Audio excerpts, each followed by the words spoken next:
बिहार के विकास के लिए आपने कोई ब्लूप्रिंट तैयार किया है? बिल्कुल, ब्लूप्रिंट जो है मैंने, ये जो पूरी व्यवस्था है, ये ऐसा नहीं है कि मैं ब्लूप्रिंट बना के आया, मैं पार्टी बना कर आया, मैं बता रहा हूं कि मैं वो नेता हूं। ये सब चीज इस पदयात्रा के से ही निकलना है। पदयात्रा के जो 3 उद्देश्य हैं, पहला उद्देश्य है कि पहले सामूहिक तौर पर बिहार के लोग ये माने, समझे, चिंतन करें कि नहीं, हम अब राजनीतिक बंधुआ मजदूरी नहीं करेंगे, ना जात के नाम पे, ना धर्म के नाम पर, ना लालू के डर से, ना भाजपा के डर से, हम अपने बच्चों के लिए वोट करेंगे। दूसरा प्रयास है कि अगर ये सब लोग तैयार हैं तो भैया विकल्प, एक नया बढ़िया विकल्प बनाया जाए, ताकि सब लोग मिलकर एक नया दल बनाए। प्रशांत किशोर ना बनाए, बिहार के लोग बनाए, प्रशांत किशोर उसमें मदद कर रहे हैं। और तीसरा पदयात्रा का क्या उद्देश्य है कि बिहार के हर पंचायत का अलग अलग अगले 10 वर्ष की योजना बनाई जाए। उस पंचायत का, जब हम लोग पदयात्रा कर रहे हैं तो हम तो चलते हैं 10 दिन हम रुकते हैं, पंचायत वाइज पूरे 8,500 पंचायत का। मैं 16 महीने में सिर्फ मैं 12 जिलों में गया हूं। इतना समय क्यों लगता है? इतना समय इसलिए लगता है कि जितने दिन मैं चलता हूं, करीब करीब उतने ही दिन मैं जिले में रहता हूं।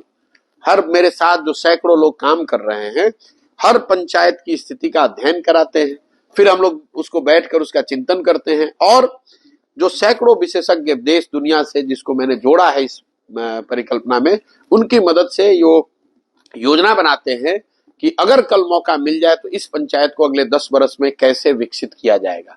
और उस पंचायत की जो समस्या है, कहीं जल जमाव है, कहीं रोड नहीं है, कहीं अस्पताल नहीं है, इन बातों की चर्चा तो उसमें करते ही हैं। उसके साथ साथ हर पंचायत के प्रोग्राम में 10 वर्षीय जो प्रोग्राम बना रहे हैं, उसमें 3 चीज बताई जा रही है। पहला कि हर पंचायत में बिहार में बच्चों के पढ़ने के लिए अच्छी व्यवस्था कैसे की जाएगी। दूसरा, हर पंचायत में 800 से 1200 नए रोजगार के अवसर कैसे पैदा किए जाएंगे, ताकि किसी को यहाँ रोजगार के लिए, मजदूरी के लिए बाहर नहीं जाना पड़े। नौकरी नहीं मिलेगी, लेकिन मजदूरी कम से कम 10, 12, 15 हजार के लोगों को अपने पंचायत ब्लॉक में मिल जाए, इसकी योजना बना रहे हैं।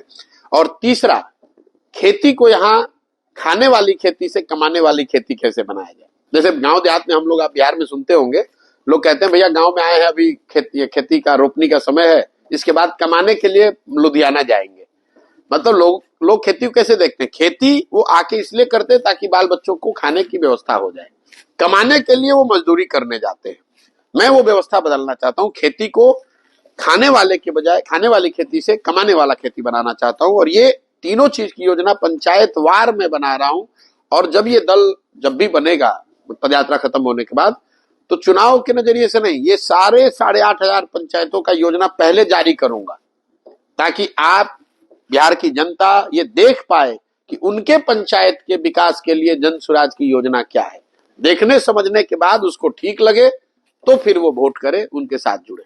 2025 में आप असेंबली में जाएंगे इलेक्शन में एज ए पॉलिटिकल पार्टी? मैं 2024, 2025, 26 नहीं देख रहा हूं। इस पदयात्रा का कोई समय, दिन, किलोमीटर नियत नहीं है। इसमें एक चीज फिक्स है कि हमें पूरे बिहार में जाना है। जिस दिन मैं कम से कम 2/3 से ज्यादा बिहार कर लूंगा, उसके बाद सब लोग मिलकर अगर तय करेंगे कि दल बनने का अब सही समय आ गया है, तो दल बना लिया जाएगा। और दल जब बनेगा तो उसके बाद स्वाभाविक तौर पर उसके बाद जो भी चुनाव होगा, वो चाहे मुखिया का चुनाव हो या असेंबली का चुनाव हो, उसको पूरी ताकत से लड़ा जाएगा। अभी तक का जो शेड्यूल है, मैंने आधा बिहार पूरा किया। करीब करीब 120 विधानसभा हम लोग पैदल चल चुके। 120 करने में और साल भर, 1.5 साल का समय लग सकता है। तो अगर असेंबली के चुनाव नियत समय पर हुए, तो मेरा अपना मानना है कि उसके साल भर पहले ही ये प्रक्रिया पूरी हो गई होगी और दल बन गया होगा। और जब दल बनेगा तो निश्चित तौर पर 243 सीट लड़ेंगे। मैं इसलिए पूछ रहा हूँ कि एक्सपेक्टेशंस बिल्ड होते जा रहे हैं। अब लार्जर एक्सपेक्टेशन स्टेट वाइड तो मैं अभी घूमूंगा तो पता चलेगा, लेकिन आपकी टीम जो है, मैं देख रहा हूँ लड़के जॉब छोड़ के आ रहे हैं, इंजीनियर से छोड़ के आ गए, कहीं और कुछ तो मैं आंध्रा से देख रहा हूँ, आंध्रा यूपीएससी की तैयारी छोड़ के आ गए। अब इनका जो एक्सपेक्टेशन है आप में कि आप डिलीवर करेंगे। नहीं, आप तो 2-4 लोगों से मिल रहे हैं। मैं इस पूरी व्यवस्था में 1500 से ज्यादा लड़के और लड़कियां वो इसमें जुड़े हुए हैं, वॉलंटियर के तौर पे, फेलोज के तौर पे, पेड कॉलीग्स के तौर पे। तो ये सारे लोग जुड़े हुए हैं सीखने के लिए। बहुत सारे लोग इसलिए जुड़े हैं कि वो इस एक्सपेरिमेंट को ऐसा देख रहे हैं कि शायद इससे कुछ बड़ा निकल सकता है। बहुत सारे लोग यूपी बिहार के इसलिए जुड़े हैं कि वो बिहार यूपी में चीजों को बदलते हुए देखना चाहते हैं।